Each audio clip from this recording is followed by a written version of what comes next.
Hi guys, welcome back to my channel. Today's tutorial is how to make this cute sun cake.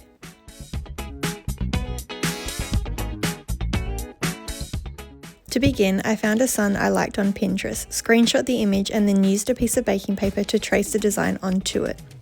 I did this by laying the baking paper over the top of my iPad and tracing it onto the baking paper, making sure that it was the actual size I wanted to recreate out of fondant. Once that was complete, I rolled out the white fondant quite thick as this will be the base for the sun. Once that was rolled out, I laid the baking paper stencil over the top. Using a modelling tool, I traced around the outline of the stencil so that it would leave an impression on the fondant. I then used my scalpel and a small knife to cut out the shape. You got it all inside of you. Feel it to be true. And when you dance, I'm in the group. You make me move. You make me move. You got it all inside of you. Feel it to be true. And when you dance, I'm in the group. You make me move. You make me move. The shape was cut out. I put that to the side on some baking paper to start drying. I'm now going to repeat the exact same process I just did with the white fondant, but this time now with yellow. I first rolled out the fondant laying over the stencil, then used a modelling tool to leave the impression on the fondant. The only difference this time is that I also want to include the impression of the cheeks, bow and the inner circle.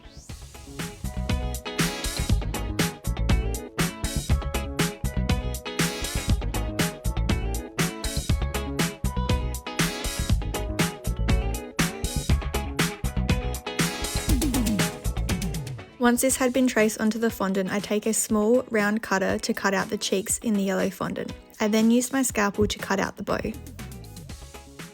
You got it all inside of you. Feel it to be true. And when you dance, I'm in the group.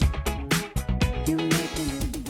Once the bow has been removed, I cut out the inner circle using the scalpel. I then cut out the remainder of the sun spikes using a knife and then place these yellow spikes to the side.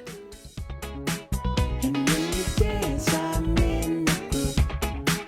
You make me move. You make me move.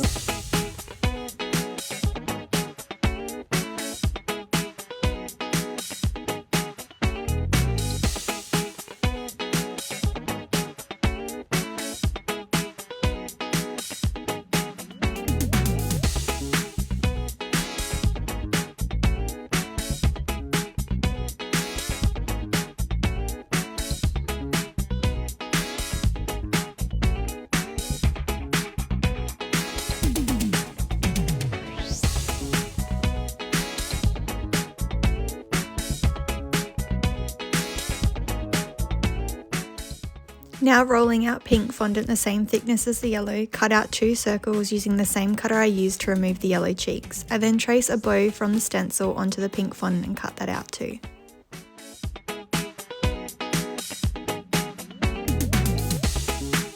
You got it all inside of you. Feel it to be true. And when you dance, I'm in the group. Now all the parts of the sun are cut out, it's time to assemble and adhere the coloured fondant to the original white fondant cutout. Starting with the bow, I stuck that down first using a paintbrush and a small amount of water. Once that was in place, I stuck the spike from the sun directly above the bow. I then added the inner circle next, the pink cheeks followed by the remaining spikes. You make me move.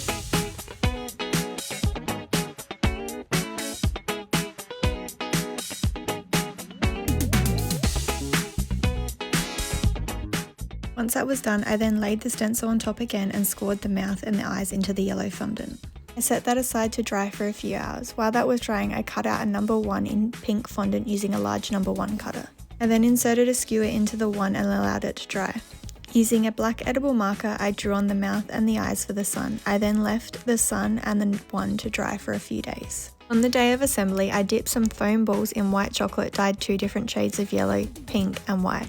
I've included the footage of me doing one of the foam balls. I did a range of sizes for this cake. If you want a more in-depth tutorial on how to make these chocolate balls, I'll leave a link in the description box below for a baby shower cake that I did using this technique. Now all the decorations are set and dry, it's time to mask the cake. On the day of filming, I was using an 8-inch white mud cake, which I stacked and filled with vanilla buttercream and crumb coated. Then dyed some buttercream a lemon yellow colour to mask the cake in. As always, I like to put all the buttercream on the top of the cake, smooth out the top, and then start working the excess buttercream down the sides. Once I was happy with the initial application, I used a scraper to smooth and remove any excess buttercream from the sides. When filming this cake, I hadn't decided if I was going to leave the cake with a raw edge or take it off. So after I do the sides, you'll see me take off the edge with a spatula, smooth out the top, only for me to scrape the cake back again and create that raw edge. Then pop this cake in the fridge for 30 minutes to firm up.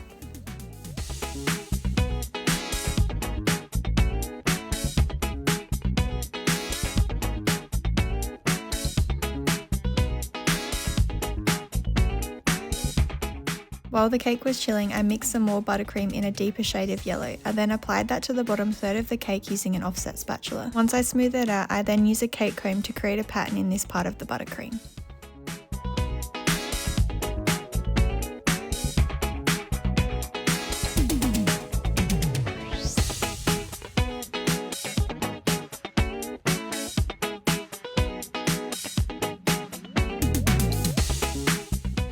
Once that was done, I added the pink fondant number 1 that I placed in the top of the cake, and then I placed this back in the fridge for 30 minutes for the whole cake to firm up. Now to finish decorating. Using the foam balls, I started pressing them into the cake on the top left hand side and the bottom right hand side, arranging by colour and size until I was happy.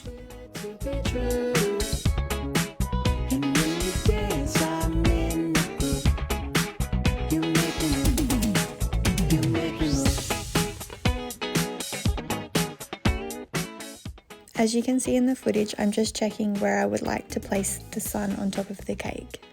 Once I knew the placement, I then attached a skewer to the fondant sun with white chocolate. Once that was set, I then placed that into the top of the cake. Then added a large foam ball at the back of the sun to ensure that it had enough support. I then used a small open star tip to pipe some stars around the cake using the same buttercream I used for the bottom border. Then using some dried leaves and bunny tails, I added them in the spaces between the chocolate balls, cascading down the side of the cake and the bottom cluster too. I just added and changed placement until I was happy with the final look. This cake was for my niece's first birthday, with the theme of her party being the first lap around the sun. Thanks for watching. Don't forget to like and subscribe to the channel to keep up to date with the latest videos. See you next time.